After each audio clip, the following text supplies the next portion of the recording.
Então, Jesus vai falar que aquele que se humilha será exaltado, mas aquele que se exalta será humilhado. E é um versículo que muitas vezes a gente repete da forma errada, né? Que fala, os humilhados serão exaltados, os exaltados serão humilhados. Mas, na verdade, não é isso que Jesus ensinou. O que Jesus ensinou é que a pessoa que se coloca nessa condição de se humilhar, de se render, de se colocar abaixo, Deus vai exaltar essa pessoa. Até porque, muitas vezes, se você é humilhado, provavelmente é porque você se colocou num lugar que não era seu. Você estava numa posição acima do que você deveria realmente estar. Mas quando você se humilha, aí é uma atitude que você tem, e aí Deus te recompensa. Mas quando você se exalta, você se coloca numa posição que não é sua, Deus te mostra o seu lugar. Então, no reino de Deus, quem ganha... Natália, sim. Só um minutinho. Me explica de novo essa questão de humilhar, porque falhou aqui, falhou um pouquinho. Só repete um pouquinho para eu memorizar. Falando que muitas vezes a gente repete esse versículo falando que os humilhados serão exaltados e que os exaltados serão humilhados. E, na verdade, não é isso, né? Na verdade, não é o fato daquilo que você sofre, é aquilo que você faz. Então, eu ser humilhada pode ser muitas vezes porque eu me coloquei numa posição, eu achei que eu tinha um direito e, na verdade, alguém chegou para mim e falou assim, não, você não é tudo isso não, ponha-se no seu lugar, sabe? Mas quando eu me humilho, na verdade, eu já estou me colocando numa condição inferior à que eu tenho. Então, eu me humilho, eu me coloco por baixo e Deus me exalta. Quando eu me exalto, aí Deus me tira dessa posição. Então, é para mostrar a diferença disso. Não é ser humilhado, porque você pode ser humilhado porque você está cheio de orgulho. E você pode ser exaltado estando humilde. Entendi. Depende de você. Mas o que Jesus está falando é a atitude que a pessoa tem. É aquela questão da gente olhar para o evangelho de uma forma mais ativa do que passiva, sabe? Então, não é ao que eu sofri, não, mas é a condição em que eu me coloquei. Então, Jesus fala o seguinte, aquele que quiser ganhar a sua vida vai perder, mas aquele que perder a sua vida por amor de mim vai ganhar. Então, a gente, no evangelho, é uma vida por fé, e é uma vida por entender que a nossa real recompensa vem de Deus, não é nesse mundo. Deus pode nos dar recompensa nesse mundo, mas não é visando aquilo que o nosso próprio braço, a nossa própria força pode fazer, mas naquilo que acontece no invisível que Deus faz tornar real aqui nesse mundo. E aí, Jesus vai começar a falar os ais, né? Ai de vocês, ai de vocês. Eu estou lendo algumas partes na Bíblia, na NVT, que é a nova versão transformadora, e ela traduz assim, que grande aflição espera aqueles que... Então, esse ai está falando de uma aflição, de um juízo que virá sobre as pessoas que praticam essas coisas. E no caso, Jesus falando dos fariseus. Então, fala o seguinte, que eles fecham a porta na cara das pessoas que querem conhecer o reino, mas que nem eles entram e nem deixam quem quer entrar, porque eles estavam naquela posição ali de ensinar, de representar o próprio Deus, né? De mostrar o que os mandamentos de Deus representam. E eles faziam tudo além, né? A mais, colocavam os fardos mais pesados que os necessários. Então, as pessoas que estavam querendo, eles fechavam a porta na cara falando assim, olha, você nunca vai conseguir. Você não é bom o suficiente para isso. E eles ficavam na porta, podendo entrar, mas não entravam, porque eles também não viviam aquilo que eles sabiam que era o correto. Então, Jesus vai ressaltar isso neles. Vocês fecham a porta na cara deles, mas vocês também não entram e não deixam quem quer entrar. Fica impedindo o acesso dessas pessoas ao próprio Deus. Depois vai falar que eles devoram as casas das viúvas e depois fazem longas orações para disfarçar. Então, eles se aproveitam da posição que eles têm para obter vantagens pessoais. E depois eles se escondem atrás de uma falsa espiritualidade, fazendo grandes orações, longas orações em público, para falar assim, não, aquela pessoa ali é um homem de Deus, então o que ele faz não é errado. Só que isso é se esconder atrás de uma falsa espiritualidade. E aqui fala o seguinte, Por isso vocês serão castigados mais severamente. Gente, existem consequências grandes e consequências piores que as outras, sabe? A gente não pode, às vezes a gente repete, né? Ah, não existe pecadinho, pecadão, tudo é pecado. Ok, tudo é pecado. Todo pecado te afasta de Deus. Mas a Bíblia fala e diferencia, sim, pecados e principalmente as consequências. Quando você tem um texto que Jesus fala, aquele que sabia a vontade do seu Senhor e não fez, vai levar mais chibatadas do que aquele que não sabia e deixou de fazer. Isso aqui é um pecado consciente, sabe? É uma hipocrisia assim deflagrada deles. Eles não estavam fazendo orações longas porque eles queriam interceder pelo povo, porque eles queriam se aproximar de Deus, mas era uma coisa assim deflagrada, sabe? Era consciente o pecado que eles estavam cometendo. E por isso um teatro, né, Nath? Severamente. Fala, Amanda. Era o teatro, né? Isso. Eu estava estudando que essa palavra hipócritas, que Jesus usa, no original do grego, ela era a mesma palavra usada para se referir àquele que está atuando, como se fosse um ator, né? Aquele que está fingindo ser alguém numa atuação, numa peça teatral. E, e aí é isso aí, né? Que eles faziam as orações nas frentes dos outros, era um teatro para que outros assistissem. Uma representação. E esse é o problema da gente viver muito no mundo natural, porque a gente se apega, a gente está convencendo as pessoas e a gente acha que está dando certo. A gente fala muito aqui em casa, nem tudo que dá certo é certo. Pode dar certo por um tempo, mas diante de Deus ninguém se esconde, porque Deus conhece o coração. Só que esse povo religioso dessa época desprezava isso, sabe? E vivia essa vida de aparência, essa vida de representação teatral. Ô, Nath, em relação a isso que você está falando, a gente observa assim, no nosso dia a dia o cuidado que a gente tem que ter no ser religioso e realizar a obra genuína, não é? Sim, bastante. O fato de nós irmos na igreja, por exemplo. A gente vai na igreja, tem toda a rotina de um culto, um exemplo. Se nós não tomarmos cuidado, a gente entra nesse contexto aí, né? O orgulho, gente. Não é verdade? O orgulho, eu diria que é o pior mal, assim, da humanidade. Foi o orgulho que fez Satanás, né, Lúcifer cair. Foi o orgulho que fez Eva pecar, porque, na verdade, o que convenceu ela ali durante toda a tentação foi que ela poderia se tornar como Deus, né, conhecedor do bem e do mal. Então, assim, o orgulho é o que derruba o homem, gente. O orgulho está o tempo todo na nossa porta. Eu estava conversando essa semana com algumas pessoas sobre isso, falando assim, o tanto que a gente tem que ter cuidado com o orgulho. Porque, às vezes, a gente vai indo por uma linha, até da humildade, a gente começa a se orgulhar da humildade que a gente tem, sabe? Começa a andar numa linha, não posso me preocupar com isso, não, isso aqui não pode ser importante para mim, não, eu tenho que valorizar as pessoas, e você vai andando nesse caminho correto. Aí, daqui a pouco, você começa a olhar para os orgulhosos, você fala assim, nossa, fulano de tal faz questão de tudo, ai, fulano de tal só quer aparecer, Deus me livre, eu não sou assim. No momento que a gente entra nessa linha aí, a gente já entrou no outro orgulho, já estou me orgulhando porque eu não sou igual ao fulano de tal, sabe? Eu sou melhor do que ele, porque eu não faço questão, eu não faço as coisas que ele faz. Então, é um lugar muito perigoso e a gente tem que estar o tempo todo vigiando, porque nós somos atraídos por aquilo que as pessoas falam, pela aprovação das pessoas. E isso aqui é a representação do ser humano. Não dá para olhar aqui para esses fariseus e falar assim, nossa, que absurdo que eles faziam. Eu tenho que olhar para isso aqui com muito temor e falar assim, meu Deus, me livra disso. Abre os meus olhos para que eu não caia nesse tipo de engano. Você quer falar, Led? Aproveitando o gancho seu aí da questão do orgulho, teve uma época que eu me peguei agindo. Oi, cortou. Arlete cortou o áudio seu.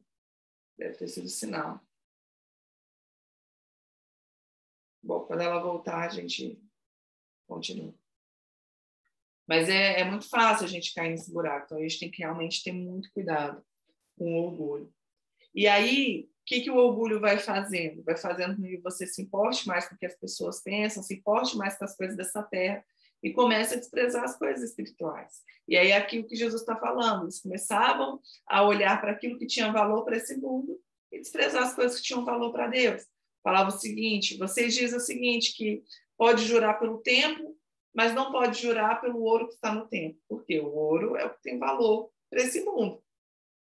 O templo, tudo bem, é aquele negócio. Não, Deus entende, mas isso aqui não, isso aqui é precioso. Você pode jurar pelo altar, mas você não pode jurar pela oferta que está no altar. Aí fala,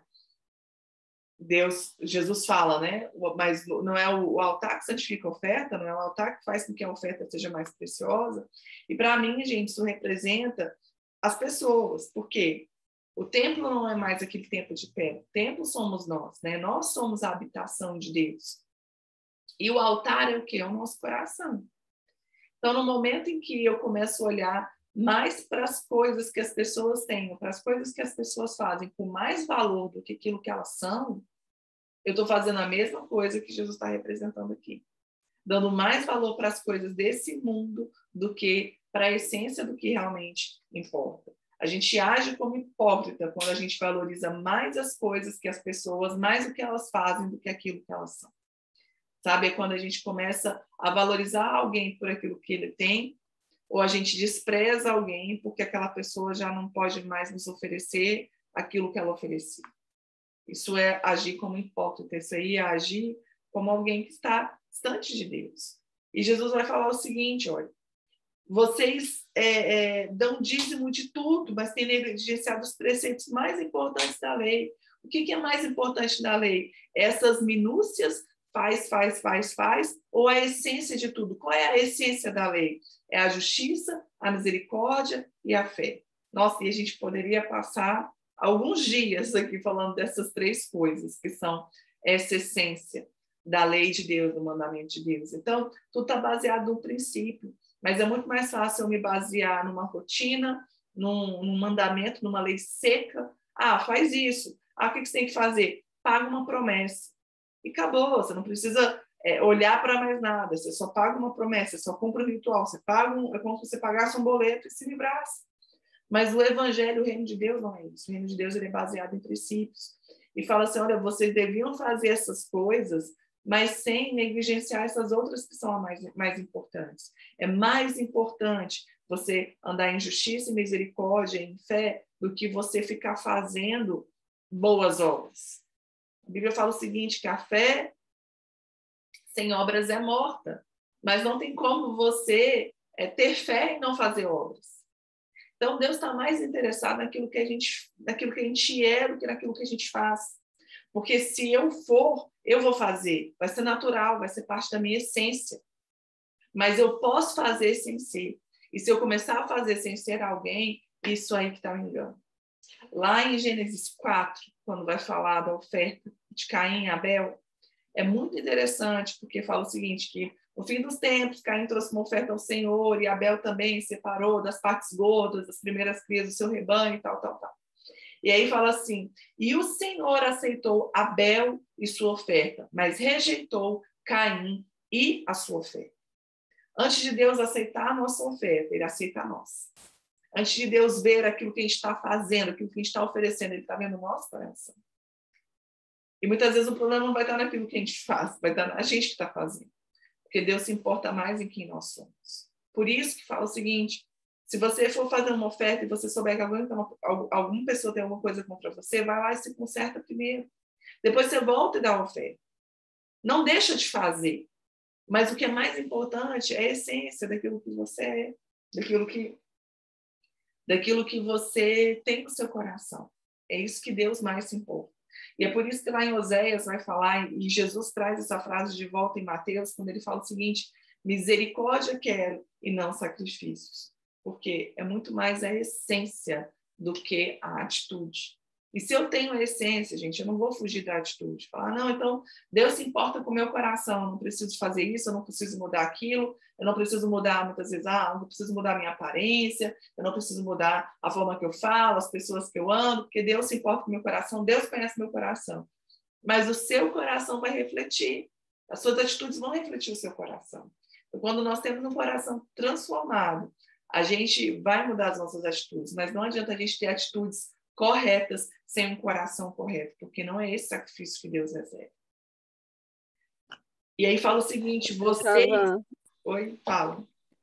Quando eu estava lendo mais cedo, eu lembrei de Miqueias, né, que fala um trecho que Deus está lançando um juízo, né, através de Miqueias, e aí ele fala que ele coloca assim, como que eu vou me apresentar ao Senhor, né? Eu vou dar a ele holocaustos, bezerros, não sei quantos ribeiros de azeite, eu vou dar o meu primogênito, assim, eu vou cumprir a lei para me apresentar diante de Deus. E aí a resposta ele te declarou o que é bom e o que o Senhor pede de ti. Ele te pede que pratiques a justiça, que ames a misericórdia e andes humildemente com teu Deus.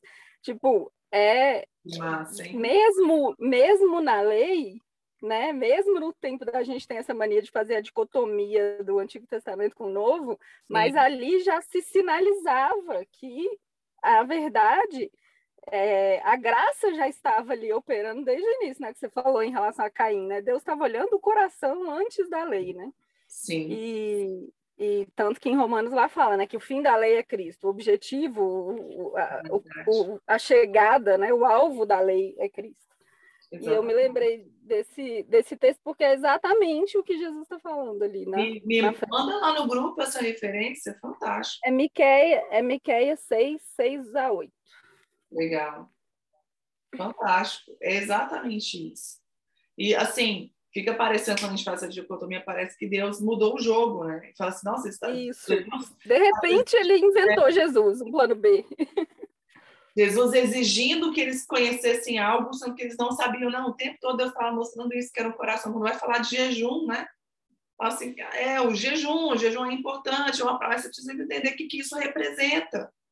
Representa vocês terem misericórdia, vocês olharem para o outro com compaixão. Não é um ritual, sabe? Então, é exatamente isso aí. E aí vai falar o seguinte, vocês com o mosquito engolem o camelo. Eu queria mostrar para vocês aqui que quando a gente foi lá no Jardim da Tumba, eles mostraram um lagar para a gente, falaram sobre essa representação. Aí eu fui até procurar, se tinha uma coisa escrita sobre isso.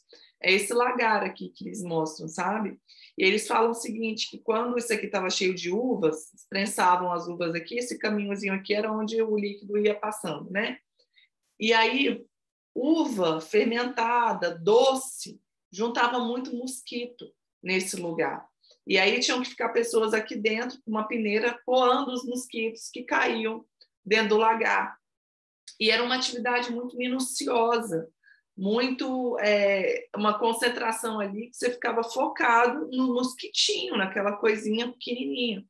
E perto daqui passavam frotas e frotas de camelo, de viajantes, e as pessoas que estavam aqui sequer conseguiam perceber essas frotas de camelo passando, porque elas estavam concentradas num detalhezinho, numa coisinha pequena. E eu não sei se vocês só estão vendo agora, se vocês conseguiram ver depois. Ver antes. Mas, enfim, isso aqui era um lagar. E aí Jesus usa, até eles acreditam que foi nessa região, né? Eles falam assim, foi aqui que Jesus deu aquele ensinamento. Não sabemos, mas enfim. Ficou aí um ensinamento que eles ficavam tão preocupados com coisas minuciosas, e o interessante é ver que tanto o mosquito quanto o camelo, eles eram animais impuros para o judeu. Então, vocês estão tão preocupados com alguns problemas pequeninos, que problemas grandes estão passando e vocês nem estão se percebendo, nem estão se dando conta. E aí ele fala, vocês limpam o interior do copo, vocês fazem todo um ritual de purificação exterior, mas o interior do copo está sujo, vocês esqueceram de limpar o que está dentro. Ele está falando deles, né? Fala assim, olha, vocês por dentro estão cheios de ganância e cobiça. Então, vocês usam a roupa certa, vocês cumprem o ritual certo, jejuem, oram nos horários, faz todas aquelas coisas exteriores corretas, mas dentro de vocês não tem transformação. E a transformação é de dentro para fora. E aí a gente tem que ver, hoje em dia, às vezes a gente, como cristão, né, dentro da igreja, a gente começa a olhar para o mundo e a gente começa a exigir do mundo um comportamento adequado, um comportamento cristão. Mas não adianta, gente. As pessoas, às vezes, podem reproduzir isso, mas se elas não tiverem um coração transformado, não adianta de nada. Então, a gente tem que clamar para que as pessoas tenham uma experiência com Deus, para que as pessoas desfrutem de um novo nascimento. Não adianta eu ficar querendo ter pessoas éticas e corretas.